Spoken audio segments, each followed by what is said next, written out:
Good day mga kaibigan. Walk around review natin itong GWM Tank 300.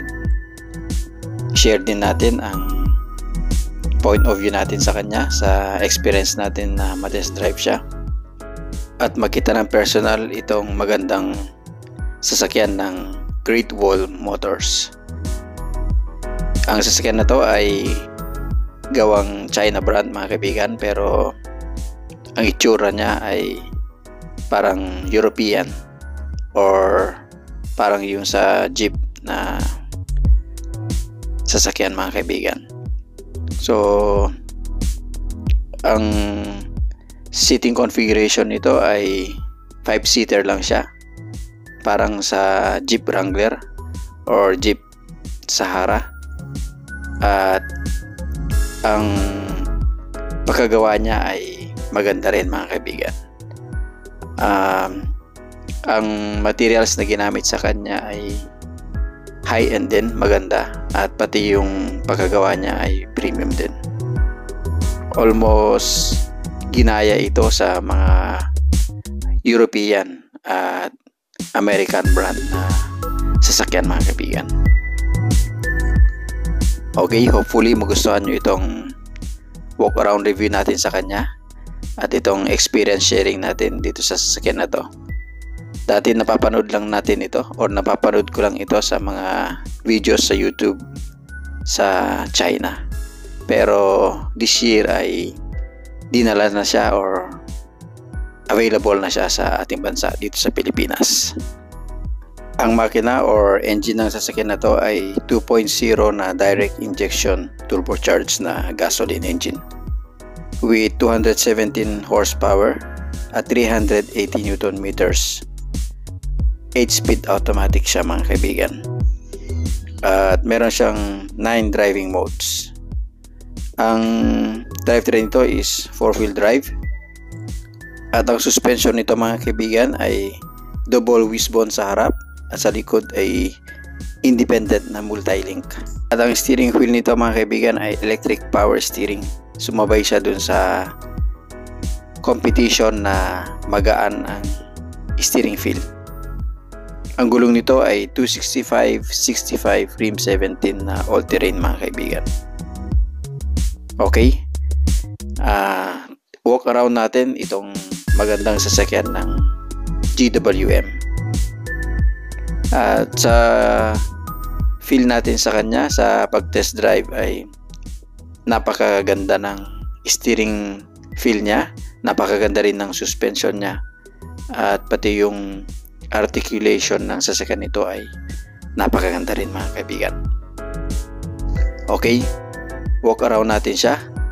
Ang headlight nito ay LED lahat mga kaibigan, at meron siyang magandang horizontal na grille sa harap na parang ang dating niya ay Jeep mga kaibigan. Pati sa side profile niya ay parang Jeep Wrangler ang dating ng sasakyan na to. Kuhang-kuha pati yung side fenders niya or yung wheel fenders niya ay kuhang-kuha rin. Pati yung design ng spare tire niya na nasa back door ay ganun din, kuhang-kuha ng GWM. At itong kulay na to ay orange na matingkad. Maganda siya sa personal mga kaibigan. At ang bukasan nito ay pa-side din, yung parang sa Jeep Wrangler. At pati yung seating configuration niya ay 5-seater din. At pati itong compartment niya or lagay ng mga tools ay almost ginaya sa Jeep. Very crisp or very stable ang pagsara o pagbukas nung back door niya or yung pintuan niya sa likod. At pati yung sa door armrest niya ay naka-leather na rin, leather wrap or padded ng leather. At pati yung upuan niya ay leather ang material na ginamit. Meron siyang aircon vent sa second row at meron siya ng mga charging ports. Okay, ito naman yung sa pintuan ng driver. At maganda rin yung leather padding niya.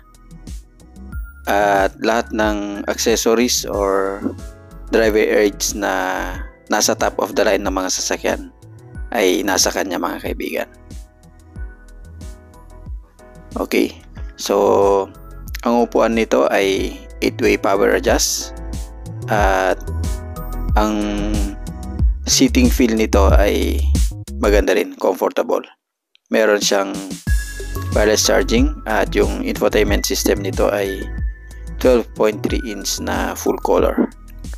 Yung center mirror niya ay manual.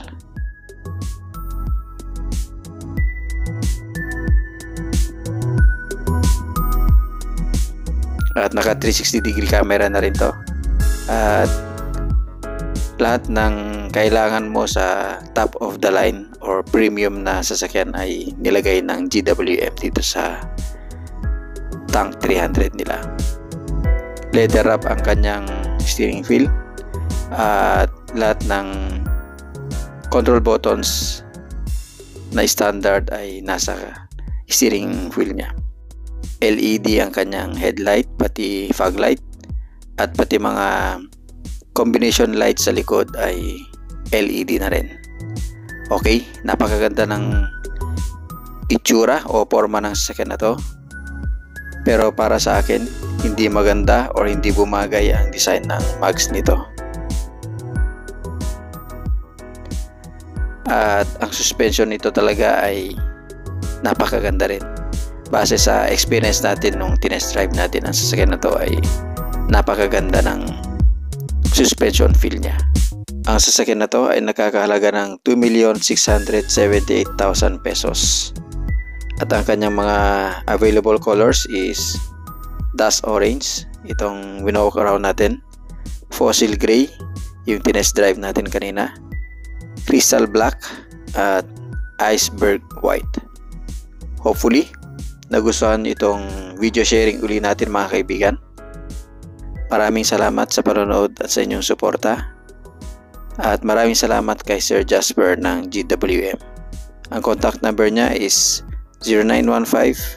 0915-345-4339. Thank you very much, mga kaibigan. And as always, keep believing and trusting the Lord. Keep safe and God bless.